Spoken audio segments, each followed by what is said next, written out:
অসমত হাঁহ পালন কৰা সকলো কৃষক আৰু পালনকাৰীৰ বাবে এক গুৰুত্বপূৰ্ণ খবৰ। হাঁহ পালনৰ ক্ষেত্ৰত লাভজনক উৎপাদন বজাই ৰাখিবলৈ হাঁহৰ স্বাস্থ্য সুৰক্ষা অতি প্ৰয়োজনীয়। কিন্তু শেহতীয়া সময়ত হাঁহত হোৱা আটাইতকৈ মাৰাত্মক আৰু সংক্ৰমণীয় বেমাৰসমূহৰ ভিতৰত অন্যতম ৰোগ হৈছে হাঁহ প্লেগ।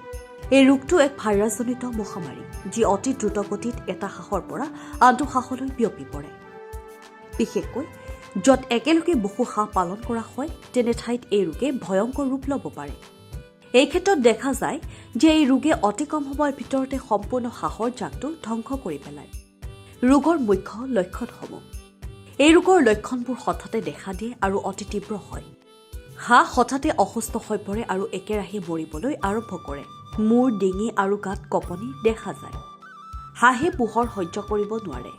অধিকাংশ সময় চকুমুদি থাকে। সেউজীয়া বা পানীয়াৰ দৰে শৌচ দেখা যায়। খাদ্য গ্ৰহণ কমি যায় আৰু হাঁহ দুৰ্বল হৈ পৰে। কিছুমান ক্ষেত্ৰত ডিঙি ঘূৰি যোৱা বা চলাচলত অসুবিধা দেখা যায়। এইবোৰ লক্ষণ দেখা পোৱা মাত্ৰে সাৱধান হোৱাটো অত্যন্ত জৰুৰী। হাঁহৰ প্লেগ ৰোগৰ আটাইতকৈ ভয়ংকৰ দিশটো হ'ল এই ৰোগৰ কোনো নিৰ্দিষ্ট আৰু ফলপ্ৰসূ চিকিৎসা নাই।